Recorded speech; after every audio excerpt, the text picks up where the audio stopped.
So I'll begin here. This is my favorite illustration of what it's like to review the typical strategic plan. This is a bit of an exaggeration, of course, but not much of one, because most strategic plans have this basic structure. They list a series of very good activities and hold out that these activities are going to produce the results that we want. The problem is that even though a lot of strategic plans sound at least plausible and are even inspirational, across a number of academic studies and studies by consultancies, what they've shown is that only about 1 in 10 organizations actually succeeds in achieving what its strategic plan said that it would do. So there's obviously something that intervenes between the very good activities that strategic plans lay out and the desirable results. And that's what we're going to be talking about today.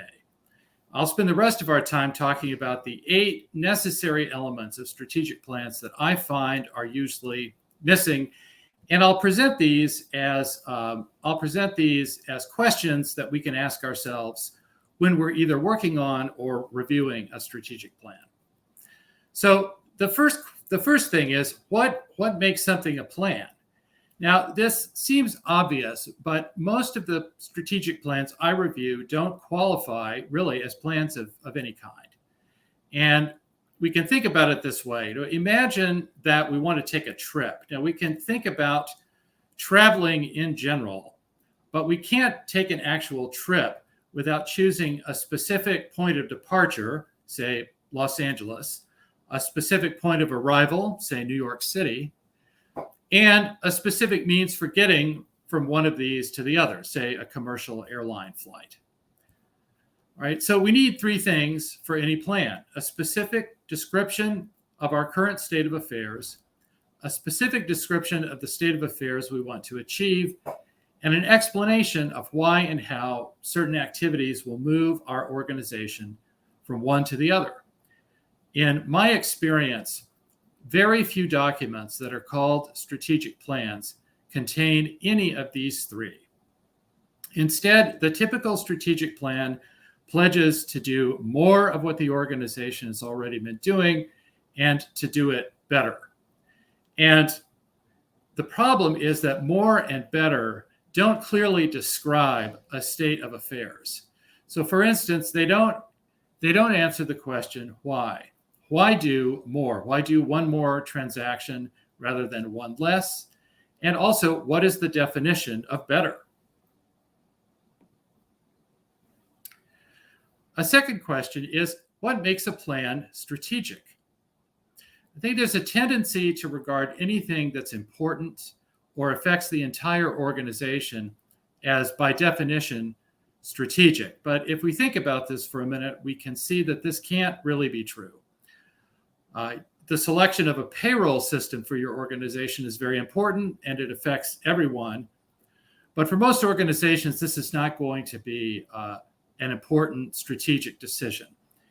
So to understand whether a plan is truly strategic, we have to distinguish between strengths and advantages. So a strength is anything that an organization does well. An advantage is an activity that's directly related to an organization's goals that it does far better than others. Now, once we make this distinction, it doesn't seem that hard to appreciate or understand it. But a McKinsey survey found that barely half of executives believe that their strategies focus on developing clear advantages over other organizations. And only 1/3 of companies believed that they had incorporated a detailed understanding of their advantages into their plans. So the problem with focusing on strengths rather than advantages is that it can create a false sense of our distinctiveness. We can think that we are offering something really unique to consumers or beneficiaries when we're not. And we can be surprised to find ourselves in the middle of punishing competition with other organizations that do things that are similar to what we do. right? The third question we have to ask ourselves is, what is the problem that we're trying to solve? Right? Strategy is above all a problem-solving activity. And so defining a problem is necessary for developing a strategy. Otherwise, we don't know what our strategy is supposed to do for us. And this takes us back to the problem of strategies of the more and better variety, which is that in themselves, they don't really solve any particular problem. And I've wondered over the years why the authors of strategic plans are so often reluctant to state a clear problem that they're seeking to solve. And I think often organizations can feel like admitting that they have a problem that needs solving is some kind of an admission of failure. And I think this is not necessarily the case at all, because anything that an organization does affects its environment as well as affecting the organization. And if you've been implementing a certain approach over a period of years and you've been doing it successfully, it stands to reason that there'll be a point at which you've changed the industry or field you've worked in so much that you need a new approach. And this is actually a sign of success and not of failure. Right? Another necessary element of any strategic plan is an examination of the environment in which our organization is working. And I find this is almost always absent from the typical strategic plan. And the problem here is that we can correctly identify a need without there being a demand for our particular solution. And if this happens, we end up with what I would call a self-referential strategy. So our strategy may be internally coherent, that is, our goals may match our capabilities, and our activities may come together into a mutually reinforcing whole. But this isn't responding to a real need of a real demand by consumers or beneficiaries. So in a recent survey of startups, no market demand was cited as the number one reason for the failure of the startups. And in fact, no demand was cited as the reason 50% more often than the number two reason. So it was overwhelmingly, no market demand was overwhelmingly the reason for the failure. Surprisingly, even nonprofits experience this. A survey by the Bridgespan Group found that 70% of nonprofits reported program participation well below their expectation and their capacity. And half of the nonprofits surveyed said this situation was nothing new and that it was getting worse. Fifth, our strategic plan has to include an examination of alternatives to what we've proposed. All right, there are two big temptations in drafting a strategic plan. The first is to rationalize the status quo. And in the organizations I work with, I frequently come to meetings with the executive team and board where it's clear that their bias is to defend what the organization is already doing and how it's doing it against any kind of change or alteration or qualification. But even when a strategic planning session does acknowledge a specific problem that needs to be solved, the team tends to give in to a different temptation, which is settling on the first plausible solution that can get a consensus from the group. This makes, in both of these cases, this makes strategic planning a matter of what is intuitively appealing or what seems to offer an easy escape, quick solution to our problems. It doesn't actually have anything to do with what there is good reason to believe will work. And this is why in our strategy development, we should have at least three alternatives that we've examined, because the introduction of the third alternative protects us from defaulting to the status quo, or on the other hand, simply reacting against it with the first plausible solution that we can come up with. The three alternatives have to be truly distinct, however, and not simply versions of one another. And A way you can see whether this is the case is if they are mutually exclusive. That's to say, it would be impossible to undertake more than one of them in any way at the same time. The other thing, too, of course, is that none of the alternatives should be absurd on their face, right? If the organization isn't currently capable of adopting one of them, there should be a reasonable possibility that it can acquire the necessary capability to undertake a particular option.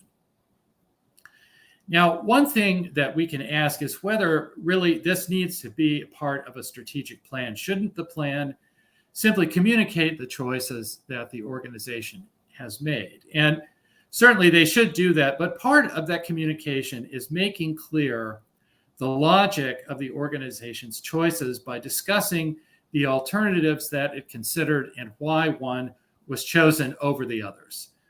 It's, of course, impossible to have every stakeholder participate in drafting a strategic plan, and those who weren't there need to understand our reasoning clearly.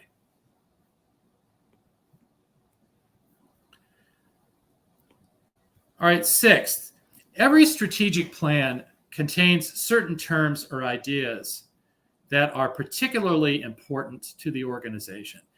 Yet, even in very long strategic plans that I've reviewed, they often fail to explain what exactly the organization is talking about.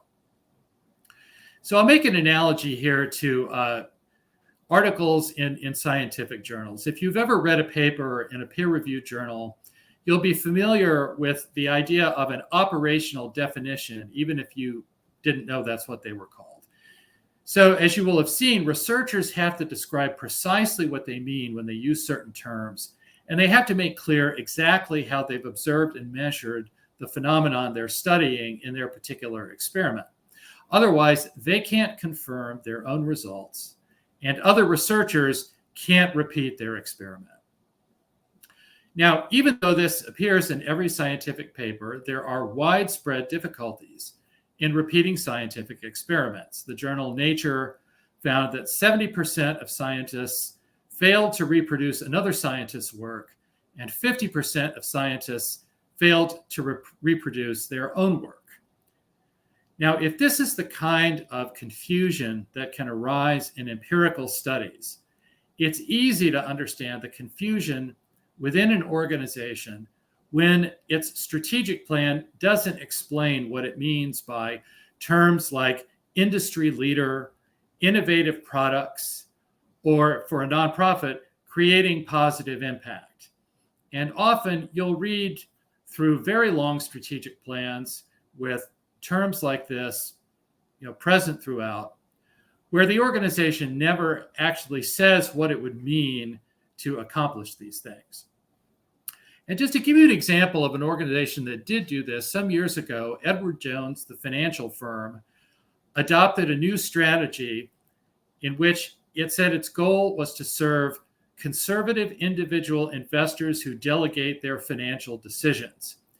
And after making this statement, Jones went on to provide explicit and fairly lengthy definitions of each of these important terms.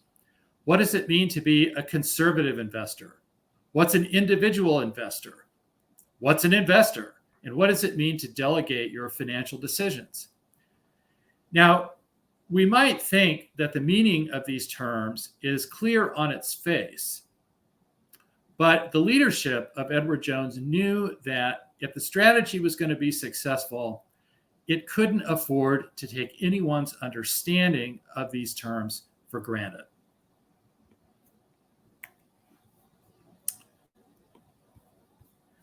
Seventh, it's common for strategic plans to list dozens of initiatives to be carried out over a fairly short period of time, usually a few years at the most.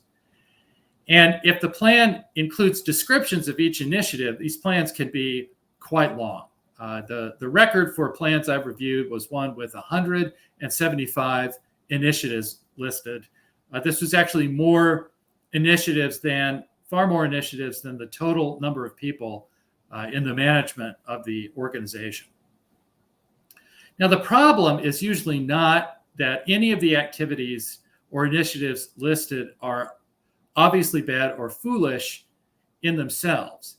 But the difficulty is that the plan typically fails to explain which activities and initiatives are the most important, in what order they should be done, which activities depend on others, and how they otherwise relate to each other.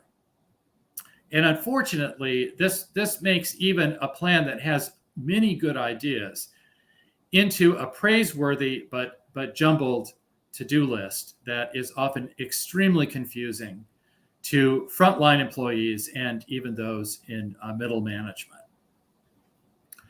And so we can't avoid setting priorities in a strategic plan if we've got more than one activity or initiative to complete. So we have to select an order in which to do them if we hope to complete any of them at all. So the final feature of any strategic plan is that it can fail. Now, this may sound counterintuitive, right? Why would we take the time to develop a strategic plan with the thought that it could fail? Well, we need to remember, first of all, that no strategy is a guarantee, because it's impossible to guarantee something that hasn't happened yet. More important, though, is that if a strategy can't fail, it also can't succeed, because failure and success are determined by our having set a clear goal and committed to a way of measuring our progress in advance. Right? If we haven't done these things, then we'll inevitably convince ourselves that whatever does happen was all part of the plan, or at least that no one could have done better. I have an acquaintance who worked at an organization whose strategic plan had set the goal of 20% growth for a particular year. At the end of that year, the organization had grown 10%, and the leadership was getting ready to throw itself a party for having grown 10%, which is perfectly fine. But as my acquaintance pointed out, that was only half of what they had decided they wanted to do. And wouldn't it be a good idea to try to figure out why they'd only accomplished half their goal? Well, needless to say, the leadership of his organization was not very happy that he pointed this out.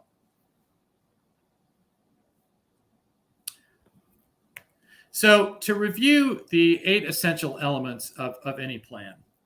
First, it has to actually be a plan and have a point of departure, a point of arrival, and specific recommendations for getting from one to the other.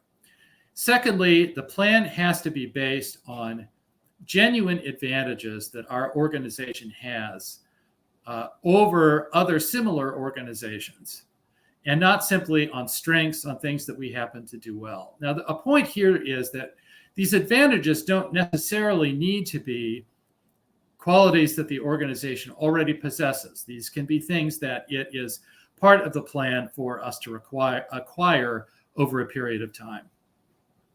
Third, we need a clear statement of the problem that we're trying to solve, a clear and specific statement, so that we know that our plan is responding to something that is concrete. Fourth, we need to describe the environment in which we're operating and take account of any obstacles in that environment that might prevent the success of our plan. Fifth, we need to show that we have considered alternatives to the course of action that we're adopting and explain why we selected that course of action over others that might have been viable.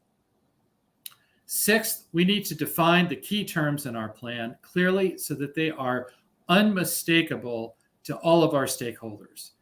If these terms are not clear to ourselves, they definitely will not be clear to our frontline employees and managers. And if you're a nonprofit, they won't be clear to your donors.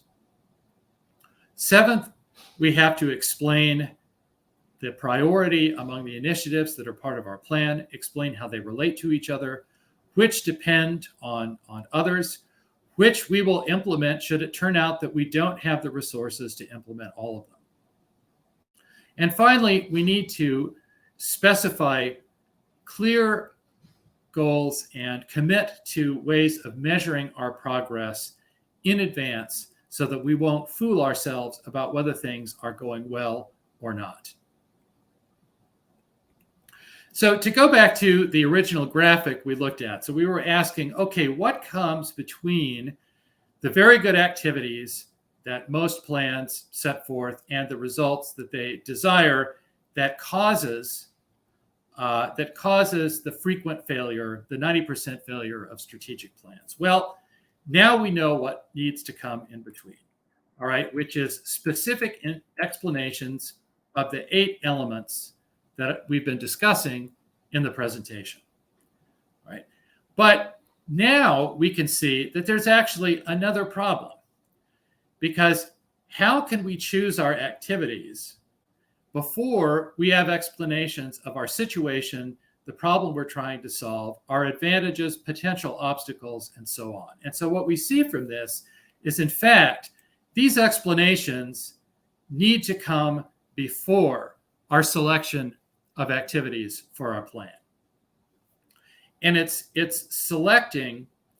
giving specific explanations of each of these elements that turns our very good list of activities into an integrated set of activities and changes our desired results into unique results.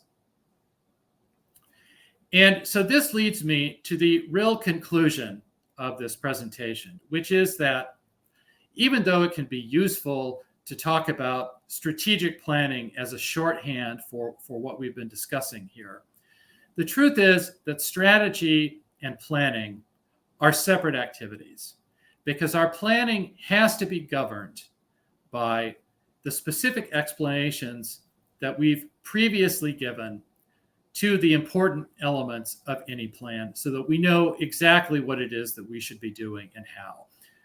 One of my favorite quotations is from Peter Drucker, who said that there is nothing so useless as doing what should not be done at all. And we need to make the fundamental choices about what our organization should be doing and why before we try to choose and order a set of activities that we want to bring about those results.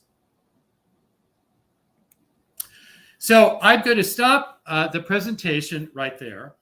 And before we go to questions, I want to talk a little bit about one of the services that my firm offers that's relevant to what we've been discussing today, and I call it a strategy audit. What the strategy audit does is it reveals hidden problems in your strategic plan. It promotes candid discussion between the executive team and board members about these problems. It allows for rapid improvement in a strategic plan that's already been completed. And it vastly reduces the organization's risk of wasted resources and what I find is even more of a problem of tense and fraught relationships between members of the executive team and the board. And the strategy audit includes 3 things. First of all, a review of a strategic plan that you've already completed and whatever relevant financials you want to show me. Second, a written assessment by me of approximately 1,500 words. And then finally, a 90-minute remote consultation with your executive team and, if you wish, also with members of your board. And typically, this can take as little as 2 weeks from the time you submit your material to me until it's completely finished. So you're not waiting a long time for these. Now, I normally charge $3,200 for this service, but for participants in this webinar, I'm offering a 20% discount on my usual fee, provided that I receive your fee by the close of business on November 23rd, which is the day before Thanksgiving. And if you want to talk to me about this, there are 2 ways you can get in touch with me. Either my email address, which is here at the bottom of the screen, or you can navigate back to my profile page where I have a link to book a consultation with me, a 15 15-minute consultation with me, which you can book at a time that's convenient for you. Just recalling that I'm making this offer only through November 23rd. So with that, let's go to your questions.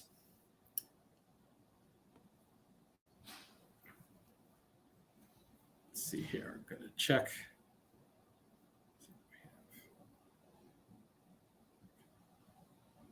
So one question is, defining the problem and answering why, how are the measures of performance and measures of effectiveness incorporated into the strategic plan? So particularly if you're working with a nonprofit and some of the measures of success are not necessarily empirical, what you do is what you might call reverse engineering from the problem that you want to solve. So you start off by asking, what would have to be true for me to consider that this problem has been solved? And you can begin sometimes with a qualitative list of the state of affairs that would allow you to believe that problem has been solved. And you can work backward from there to some more concrete and even empirical measures that will allow you to measure along the way whether you're making progress. Let's see. Yeah, somebody says here, most businesses don't do a thorough enough validation of their business ideas in order to understand the problem that they're solving. Yes, that's certainly true. One of the potential paradoxes of implementing a strategy is the belief that you have to go all in on a particular strategy before you actually know whether it works. And this actually isn't true. When you are developing your list of alternative approaches, you should be looking for low-cost tests that you can run to determine which of these is the most promising. Understanding that you're never going to get a guarantee, but by laying out the logic of each alternative and finding some tests whose results you can look at, you can get a better idea of which is the most compelling. And if you want a place to start on getting ideas for testing your alternatives, there's an excellent book called Testing Business Ideas, put out by a man named Alex Osterwalder, who runs a firm called Strategizer. This book lists about several dozen options for small, low-cost tests that organizations can try. So here's another question. Who should be involved in strategy development? Well, so obviously it's probably not possible unless you're in a small organization to involve absolutely every single person, but you should involve representatives of most groups of stakeholders in your organization. So not only board members and members of the executive team, but also mid-level managers and, most important, frontline employees, right? The problem with executive management is detachment from what is going on the front line. And if the people who draw up the plan are different from the people who are going to do what's in the plan, then what you've drawn up is going to be different than what is done. And so there does need to be substantive consultation with frontline employees and a serious consideration when they tell you what they think is going to work or not work and why. Let's see.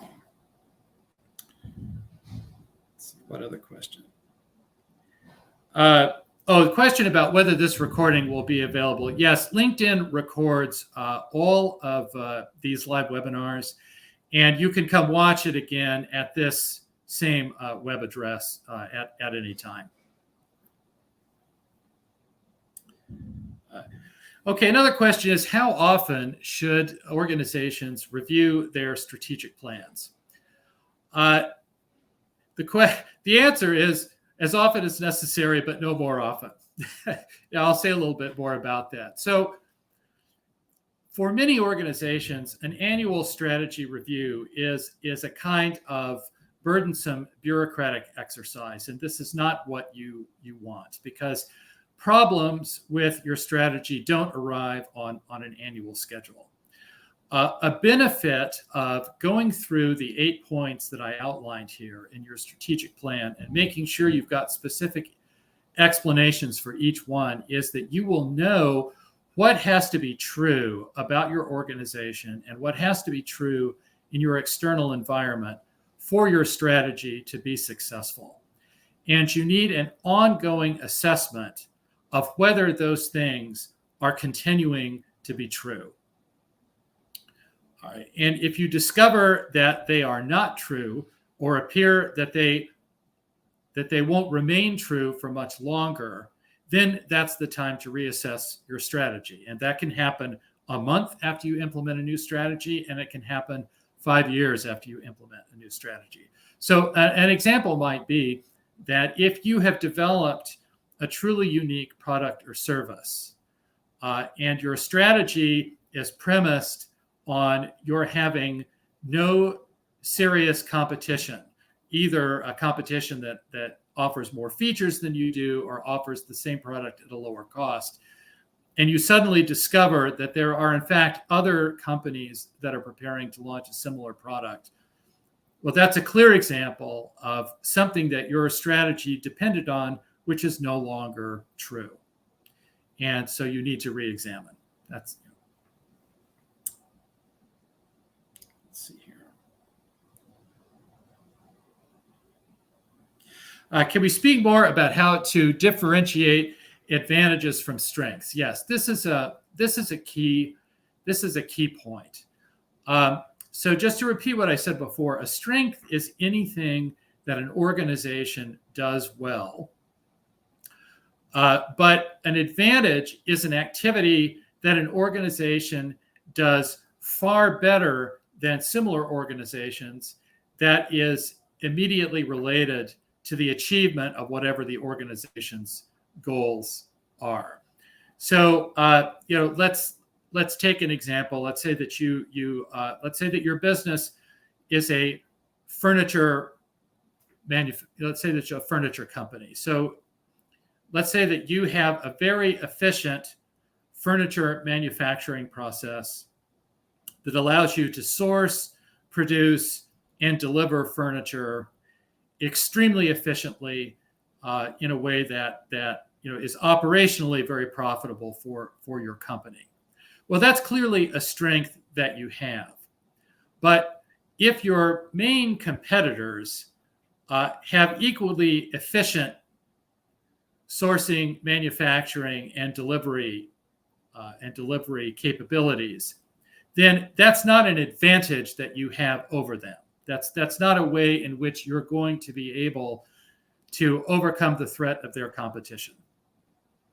Now, if you can develop, say, some manufacturing process that is a magnitude more efficient, that allows you, say, to cut your furniture prices by a very large amount, then that strength would then also be an advantage.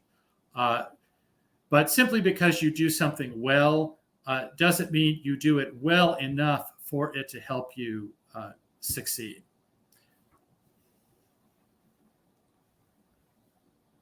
I hope that answers that question. Now, another question that's been asked is all of this really necessary? Isn't strategy and strategic planning really just a matter of common sense that anyone can do if they just, any intelligent and experienced person can do if they just apply themselves in a focused way to doing it? And this is where I think you see the distinction between strategy and planning, right? Common sense applies to situations that are very simple, right? Where there's basically no space between what we're doing and the effect that we're seeking. And if you go back to my original slide with the structure of strategic plans, the way that they look at at the relationship between their chosen activities and their desired results as basically a direct one-step relationship, right? But unfortunately, strategy and strategic planning are more complicated. And as we saw later in the presentation, there are many factors that intervene in between the activities we want to conduct and the results that we're hoping for. And when you introduce that complexity, then the direct relationship that characterizes common sense decisions really doesn't become useful anymore, because there are too many factors for us to consider. And so that's why you need a more patient examination, more patient and thorough examination of the different aspects of your plan, such as the ones we've talked about in this presentation.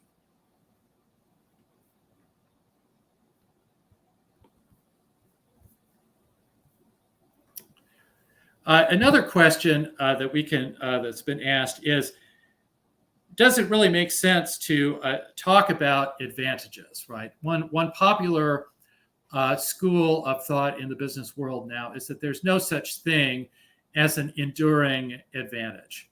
And so does it really make sense for us to build a plan around a particular advantage, considering that this is very unlikely to last?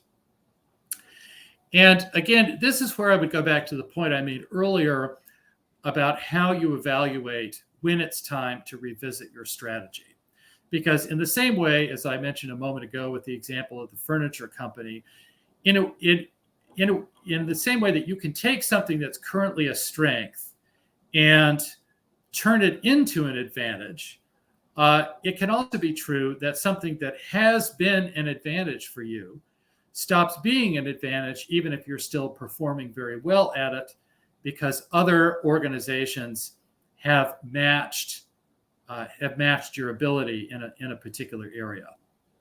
Now, ideally, you should be seeking to craft advantages that competitors or similar organizations either can't or won't match. But once you realize that your advantage is weakening and that other organizations are catching up with you, that's the time to go back to your strategy and ask, do we need to focus on crafting a new advantage or approaching our previous advantage in a new way to build our capability in this area?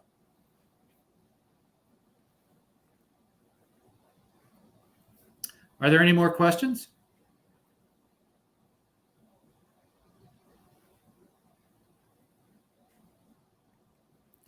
Well, if there are no more questions, I'll just end with a plug for the next webinar, which I'll conduct, which will be in 2 weeks at the same time on November 16th, tackling the question, how do you know that you have a strategy? So most executives think they have a strategy when they really don't. And whether you're a seasoned executive or you're new to developing strategy or strategic planning, I developed a list of 6 quick tests that I offer to my clients to help them decide quickly whether they're on the right track. And this will be the subject of the next webinar, and I hope that you can join me. You can either find it on LinkedIn, or you can use the QR code in this slide to navigate to the registration page. Well, thank you very much again for joining me today. And I look forward to your joining me again on November 16th